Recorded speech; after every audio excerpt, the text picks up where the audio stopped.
हरे कृष्णा दोस्तों, स्वागत है सभी का आपके अपने YouTube चैनल हरे कृष्णा में, जहां हम भगवान श्री कृष्ण और पूजा पाठ के बारे में चर्चा करते हैं। वैसे तो 25 दिसंबर के दिन पूरा विश्व क्रिसमस को धूमधाम से मनाएगा, लेकिन क्या आप जानते हैं कि इस वर्ष सन 2020 में इस दिन का महत्व हमारे हिंदी कैलेंडर अर्थात पंचांग के अनुसार सनातन संस्कृति के लिए भी सर्वाधिक महत्वपूर्ण है। क्या आप जानते हैं इस तिथि को श्रीमद् भगवत गीता की जयंती के रूप में मनाया जाता है। इसी दिन मोक्षदा एकादशी होती है, जो कि इस वर्ष की अंतिम एकादशी है। ऐसा कहा जाता है कि उच्च लोकों में एक लोक पितृलोक भी है, अर्थात कई सारे लोग ऐसे हैं जिन्हें ऊपर स्थान दिया गया है। उनमें से एक स्थान पितृलोक को भी दिया गया है। हमारे जो योग्य पितृ होते हैं वे यहाँ से जाकर पितृलोक में बहुत ही ऐश्वर्य से रहते हैं, लेकिन जैसे ही श्राद्ध बंद हो जाता है वे वहाँ से नीचे आ जाते हैं। मोक्षदा एकादशी के व्रत का लाभ हमारे पितरों को भी प्राप्त होता है। मोक्षदा का अर्थ भी होता है मोक्ष प्रदान करने वाली, अर्थात ऐसी एकादशी जो मोक्ष प्रदान करती हो। मार्गशीर्ष मास के शुक्ल पक्ष को ये एकादशी मनाई जाती है। इस एकादशी का महत्व इसलिए और अधिक बढ़ जाता है क्योंकि भगवान श्री कृष्ण ने इसी दिन अर्जुन को श्रीमद् भगवत गीता का उपदेश दिया था। वैसे तो बहुत सारे लोग अलग अलग देवताओं को प्रसन्न करने के लिए अलग अलग दिनों का व्रत रखते हैं, लेकिन वैष्णव जन भगवान श्री कृष्ण की कृपा पाने के लिए और उन्हें खुश करने के लिए एकादशी का व्रत करते हैं। ब्रह्मांड पुराण में इस मोक्षदा एकादशी की कथा का एक वर्णन आता है कि एक राजा थे जिनका नाम था वैखानस। वे बहुत ही प्रतापी राजा थे और अपनी प्रजा का बहुत ही अच्छे ढंग से ख्याल रखते थे। उनका भरण पोषण बहुत ही भली प्रकार से करते थे।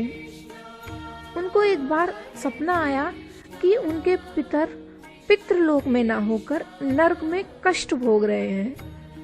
राजा बहुत ही विचलित हो गए और अगले ही दिन उन्होंने ब्राह्मणों को बुलाया और अपने स्वप्न के बारे में उन्हें सब बताया। तब ब्राह्मणों ने कहा कि पास में ही पर्वत मुनि रहते हैं, आप वहां जाइए और उनसे इस स्वप्न का समाधान और इसका उपाय पूछिए। राजा पर्वत मुनि के पास गए और उन्होंने अपने स्वप्न के बारे में उन्हें सब बताया।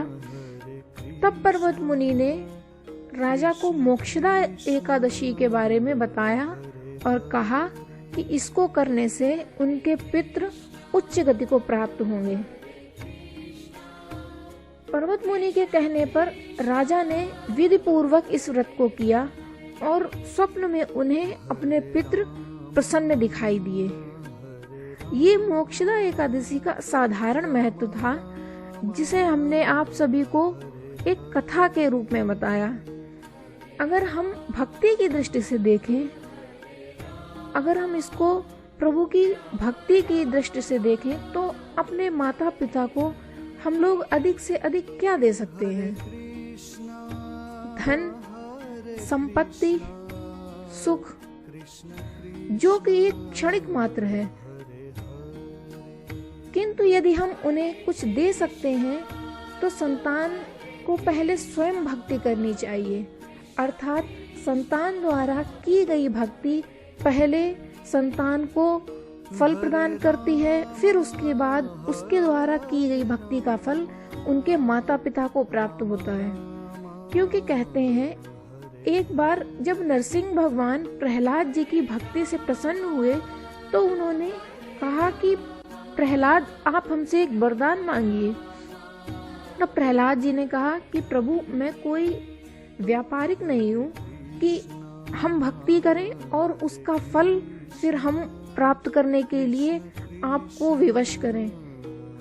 परंतु प्रभु के बार बार कहने पर प्रहलाद जी ने कहा कि मेरे पिताजी ने आपके प्रति बहुत ही अपराध किए हैं, किंतु आप प्रभु कृपा कर उन्हें क्षमा करें। तब भगवान नरसिंह जी ने कहा कि प्रहलाद, जिस कुल में तुम्हारे जैसे भक्त होते हैं उनकी तो 21 पीढ़ियां तर जाती हैं। न केवल इस जन्म की बल्कि पूर्व जन्म के भी माता पिता तर जाते हैं। तो इस बात से हम अनुमान लगा सकते हैं कि भक्ति करना कितना अधिक महत्वपूर्ण है। मोक्षदा एकादशी के दिन भगवान श्री कृष्ण ने स्वयं अपने मुख से अर्जुन को गीता का ज्ञान दिया। हमारे सभी धर्म ग्रंथों में श्रीमद् भगवत गीता को ही जयंती के रूप में मनाया जाता है। उसका कारण भी एक ये मुख्य है कि सनातन संस्कृति को बचाए रखना और लोगों को अधिक से अधिक इसका महत्व बताना। मेरी आप सभी से हाथ जोड़कर ये विनती है कि 2020 की 25 दिसंबर को आप सभी सिर्फ क्रिसमस ना मनाकर इसको गीता जयंती के रूप में भी मनाएं। इसके साथ ही साथ हम आपसे मिलेंगे बहुत ही जल्द अगली वीडियो में एक नए टॉपिक के साथ में। तब तक के लिए भगवान श्री कृष्ण आप पर हमेशा अपनी कृपा बनाए रखें, आपको खुश रखें, स्वस्थ रखें। हरे कृष्णा, राधे राधे।